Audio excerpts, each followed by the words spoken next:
Good evening, everyone. Welcome to our little private slice of heaven here at Davidoff, London. Tonight, we're doing things a little differently. My father and I, of course you recognize, are normally puffing away on our cigars, contemplating life, and occasionally enjoying some of the sweet fruits of Mother Nature. Tonight, we're ramping that right up. We have a dear friend, David Flint-Wood, who's all the way from Bahamas, to spend some time with us and tell us all about his new rum project, which, of course, for my father and I, very close to our hearts. And as cigar smokers, no doubt you will want to hear much more about.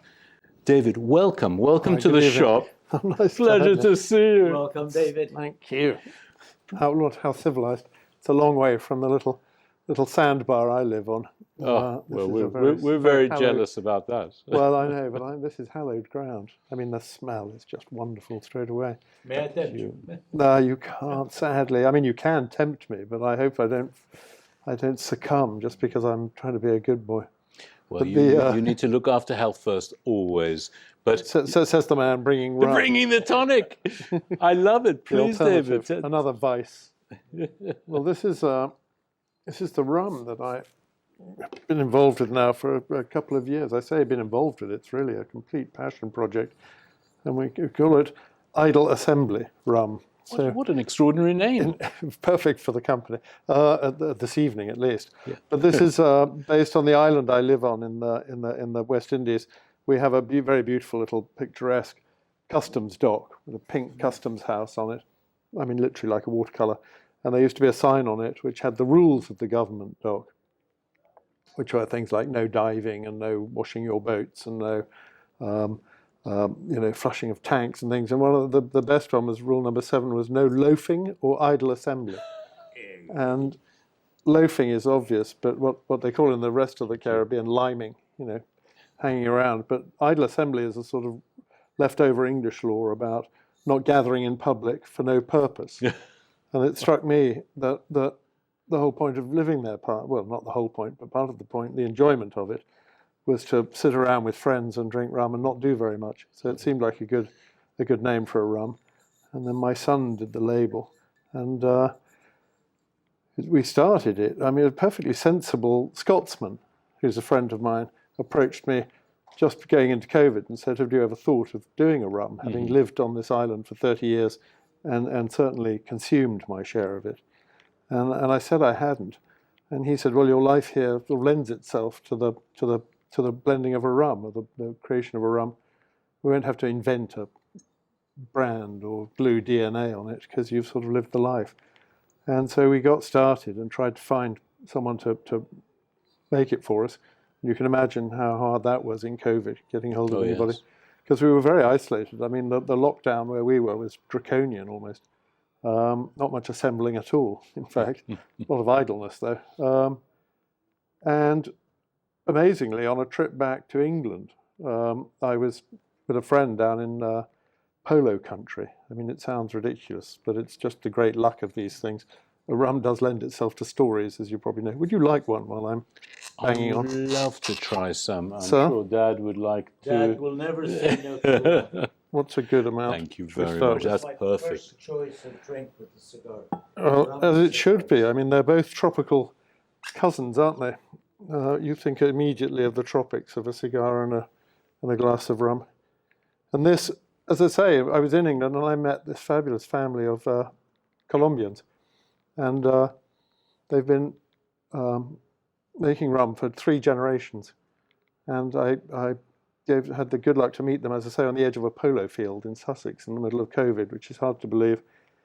But they got going on producing samples to a brief that I gave them of the sort of rum that I'd like to drink. Which was what? What was the sort of... Well, it was very much the good luck of meeting Colombians, because I tend to prefer South American, Latin American rums to some of the English island rums, just a personal preference. I don't go for that great heat and sort of sock in the neck that you can get. We'll suffer to some extent for our drinking, but I'd rather not suffer while I'm drinking. So I love the coolness and the smoothness of column still rums. and particularly the Latin American ones. And they came up with a whole range of samples that we tried out on friends and experts, a combination of people. And by good luck, there was a big consensus of opinion, which took the choice out of it. I hate choice. Unlike you can tell here at Davidoff, the choice is extraordinary. I would never be able to make my mind up in here. And we got going, and we only got going about 18 months ago, selling it here in the UK. Quite a few people carry it around here in Mayfair at the Arlington, right over the road at Franco's and Wilton's. Maison Francois around the corner. We've got you surrounded with our rum. Yeah, really. Fortnum's carry it, Hedonism, Hertford Street, Oswald's. I mean, that's a who's who of. So we've been lucky there. Fine Some spirits. very good friends have been indulged us by taking it, and they are. I mean, tell me what you think. I'm very proud of it. It's sort of, the aroma is a huge part of it, just as cigars. Is it funny? You've got taste, you've got smell. I mean, smell is such a huge part of taste. If you've ever tried to hold your nose while you taste something, you can hardly taste anything. This is that's such a combination of smells too. It's very rich and varied, I think. Well, first, I completely agree with you. This is certainly not an aggressive rum.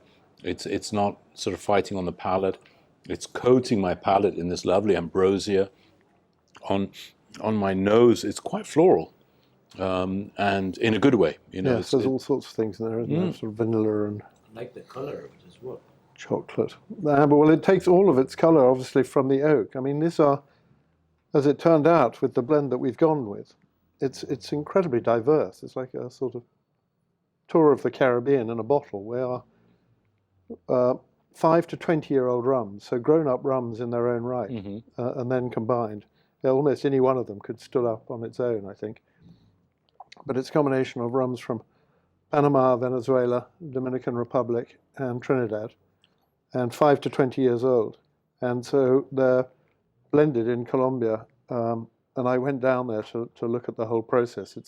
It's so dramatic. Just as you know, going to tobacco plantations and factories and so forth, which I've done in Cuba. Yes. But with the rum, to be in a warehouse of 1.5 million liters of rum in white American oak barrels, which in the case of our rum have been used, well, ex-bourbon barrels. Wonderful. So they're taking a little of that from the oak too. But the colour is all from the oak. Yes. And a much of, I mean, that I vanilla. think, the aroma too. That's the ex-bourbon talking. Yep. It's Absolutely right. Well, it's been an extraordinary venture so far. As I say, it's we're in the UK here, in these various places, but also on our website, which we've called Idle Spirits. yes. .com or Idle Spirits on Instagram or on the website, which is, people are able to order it and get it delivered direct to their homes. We sell it. It does very well in the Bahamas where I live, particularly on Harbour Island, on my home, but also in some of the salubrious spots of Nassau, like Lyford Key and some of the others. I think it's very reassuring that it's so popular somewhere like the Bahamas, where people drink a lot of rum, probably more so than they do here. England is oddly not one of the most sophisticated rum Although it's changing. environments. Well, it is. Let's hope so. And but it is, as I say, reassuring to be in the islands to be popular. And we sold a huge amount of our first batch. We only made 6,500 bottles in our first batch, and It's we've now tiny. just beginning to bottle the second batch, which is more like 10,000 bottles. But it's where people have a choice and they drink a lot of rum, and there's a lot more rum on the shelves. Obviously, it's great that we've got our toe in the door. Well, a bit more of a toe. We've got half our foot in the door. And then in America, we found a rather clever way of shipping it to America for personal consumption. So people can order it and we'll ship it straight to them in 26 states of America. So quite a lot's happened when I look Yes. back at a year and a half. There are moments where you think, my God, this is hard yards, this is hard going, and then suddenly you think, actually, we're doing rather well at this. But Blending in beautifully with the cigar. Well, that's why I lit I'm my glad to cigar hear as it. well. That's the test, isn't it? Hand in hand, it's beautiful. you are trying to tempt me. Yeah. Well, for us, at least for me, the sign of a good pairing is the sum of the parts is greater than, of course, the individual parts, and in this case, absolutely is the texture of your rum.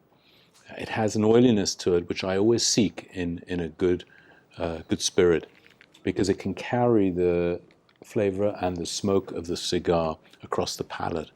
So it transports it beautifully. And of course, then the combination is delivering something new for me. And there's no overlap between the flavor profiles of most cigars and this style of rum, which I absolutely adore. It works beautifully. I think talking about the sum of the parts is not just the cigar with the rum, it's also that the rum, which I'm sure cigars give to you, especially when you know what you're talking about, is it sort of keeps giving. You know, there's an aroma aspect, there's the initial taste, then there's what it does in your mouth over time. And I'm sure that the cigar collaborates well with that. I mean, rum in itself is such a versatile thing. I mean, there's an obvious reason why it's the basis of so many cocktails, for instance. Although with a sort of good sipping rum like this, one's loath to throw in too much kind of too many exotic other ingredients. But it is funny how many cocktails are based in rum, from the very simple lime daiquiri, which I love, of simple syrup and fresh lime juice and the rum, to all sorts of other things. And you can corrupt other people's cocktails into rum. Take that are traditionally made with brandy or with whiskey that you can convert with rum. And it's interesting to see how different fruits and the sweet and the sour and all the rest of it combine. So it's quite a versatile thing. And then we were talking earlier about the incredible combinations with things like chocolate and rum. Is an amazing thing. Chocolate and anything, really. True, and I'm here to prove it. But again, with cigars, I mean, I do think there's a sort of a tropicality to all of it, which is what's fun. The idea that one's tasted rum in Havana or out in we were talking the other day about in Viñales in Pinar del Rio, and often when it's surrounded with the smell of cigar smoke, I mean, they do go together in your mind's eye. Would you recommend ice with it or not really? Well, I don't drink a huge amount of neat spirits, which is an odd thing to say because I do enjoy drinking, but I quite often find if I add an ice cube, then you can sort of keep going with it for longer. I mean, we're great ones on the island for finishing dinner and getting a bottle of this out, and then you just keep passing it round and round the table. And if you're going to keep talking and keep drinking, ice sometimes helps you kind of extend your staying power. I wouldn't even add any ice or anything else to Yeah, that's right. It's 43. It's a 43% ABV. I noticed. It is. So very approachable. Why I enjoy ice even with my sort of sipping rums is it just cools it, because I'm often smoking a cigar with my rum, So and it's physically soothing the palate as well as adding a little dilution to the spirit, which isn't a bad thing sometimes after your fourth or fifth. Depending on what else you've had. I think the other thing is simply also that I've become quite Americanized over time living in the tropics, where I do use ice in most drinks. I like cold drinks. Funnily enough, when you're here in England, and it's clearly getting a lot colder outside, you don't need the ice as much for that. But in the tropics, if you're hitting the stuff at this strength quite consistently through the evening, it can get warm. Whereas, the ice is just so refreshing. But you're right in terms of not wanting to kind of waste the experience. It's too precious to use it for any mixed drinks. On its own, it's delicious. But for people who don't drink neat spirits, I mean, They You should know, my try it. wife, for You instance, could try. doesn't drink neat spirits but loves daiquiris. Yeah.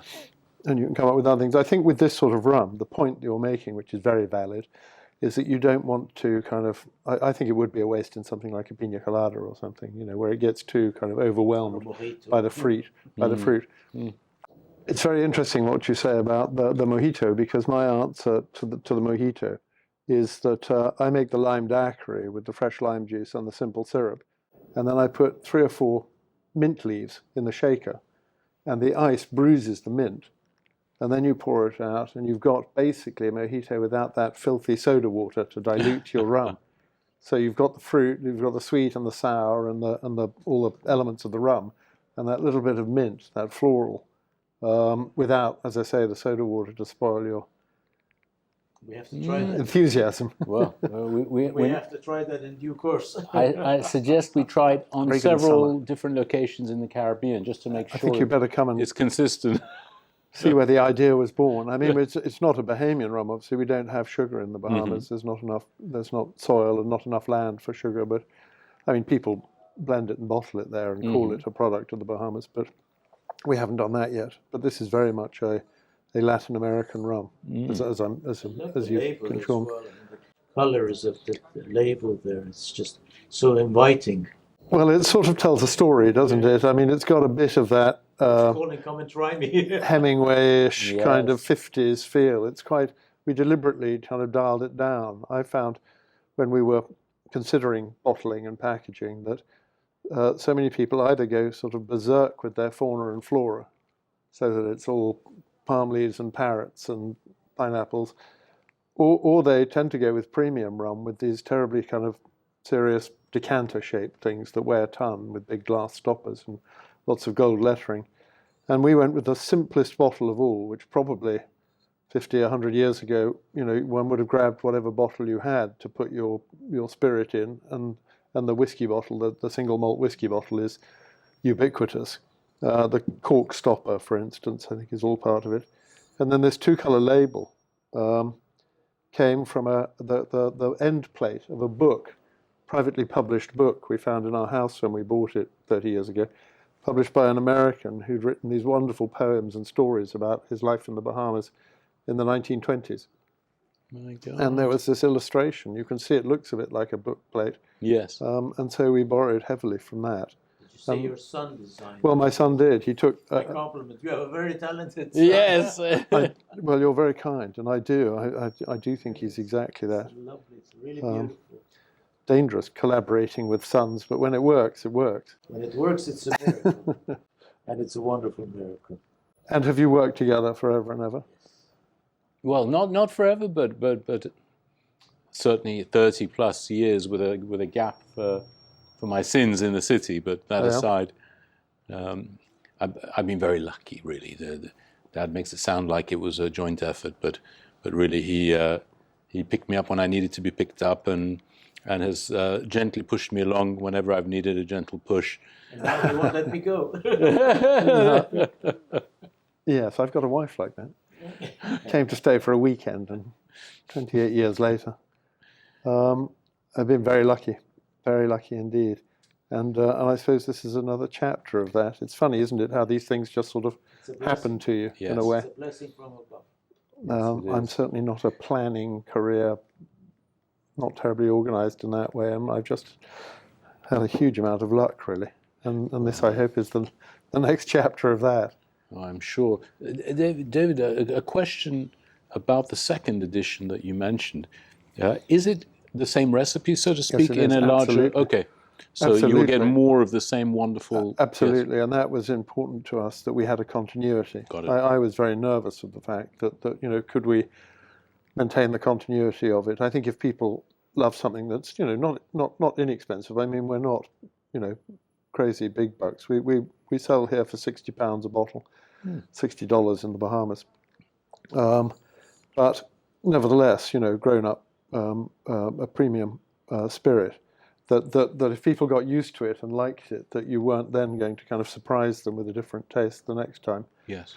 I mean, I think there's room, if this really runs for years, to do varieties or different things, or single cask offers, you know, all sorts of things. But here and now, I was so fond of the taste, I didn't want to sort of give it up. I didn't want to kind of change it because it was an extraordinary opportunity for me to be able to make rum the way I like it. Because there's enough rum out there, there's lots of rums, but it can always just be done just so for yourself.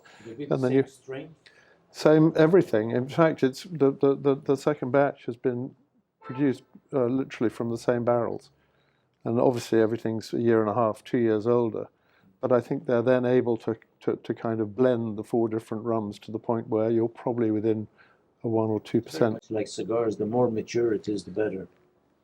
Yes, I think mature is the interesting word. I think people can quite often, particularly when they've come from more knowledge of whiskey, there's always a danger people rush to this thing of, well, how old is it? Where does it say how old it is? As if age is the big factor. And as we all know from our children, and age are two different things. As we know from our friends, our children, our lady friends, there's a big difference between age and maturity. And maturity is a lot more important than age, especially when it comes to flavour. So I'm really pleased that we've been able to sustain that, because it's a very good question. Yes. I think it would be slightly surprising if you just get everyone used to something and they think, wow, this is my new discovery. And then you go, well, see if you like this one with the same name but a different taste. Does that happen a lot with cigars? I mean, people must go to Davidoff or Robaina or Patagas, whoever they're going to, presumably for a taste that they get a favorite, like you go to the Arlington for your steak tartare or whatever else. And it must be a risk that different years contradict themselves, or do they work hard to maintain that, or is that part of the fun? It's like vintages. No, I think they do. There's certain lines that the intent is to always capture the same flavor profile and deliver the same intensity, strength, and overarching flavors. Being a natural product, of course, there will be slight, subtle differences from not just box to box and year to year, even cigar to cigar, as consistently as you try and do it. But in general, you will find a certain flavor DNA in each brand and in each type of cigar. As cigar smokers, and I suspect the same is true of spirit drinkers, you have an open mind to imperfection, because that, for me, is the badge of natural production. So if I get a cigar that is not exactly what I was expecting, for me, it's not a negative per se. It's curious, it's interesting, it's good to understand why. I think it's very perceptive.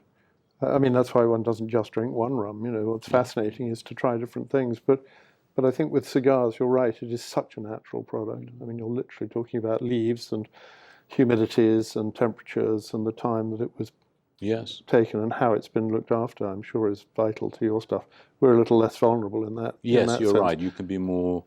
Well, as long as you don't, oddly enough, don't keep it on its side. With wine you do, but with the spirit, it'll eat the cork. Always so vertical keep it straight storage, up, with a proper cork, yeah. And that is and that is a real cork. Yeah, it is.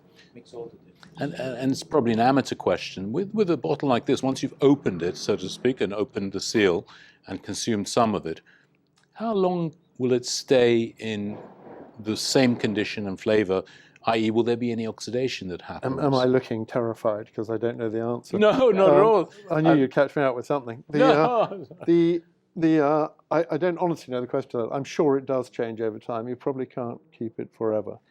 It's an very interesting point about the maturation of rum compared to whiskey, actually, that you kind of made me think of, which is that up in chilly, wet Scotland, whiskey evaporates at 1 or 2% a year.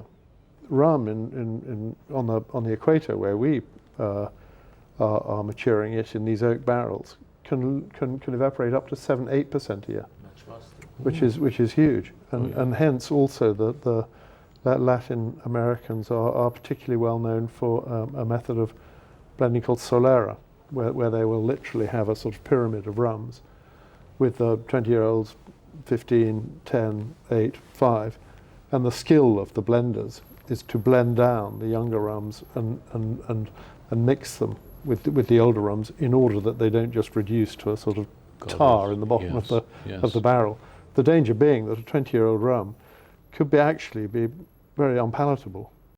But it's a very different evaporation process. Wonderful. The angels share. No, David, on the note of angels in heaven, I would love to toast really to your exceeding good health, and to thank you on behalf of my father and I. Sorry, Daddy, you're a bit dry right. there. I've got another. You got a drop there. Can't toast without a drop. More, but I'm driving. Well, thank you for sharing your beautiful rum with us, with our viewers, of course. And I wish you the greatest of success with this. I cannot wait to stock it myself. And until we meet again, of course, over a beautiful glass of your next batch, to your very, very good health, David. Thank you. Cheers. And to your hospitality, I must say, you've been so kind. It's a pleasure. Listen to me blather on. It's a joy. Thank you.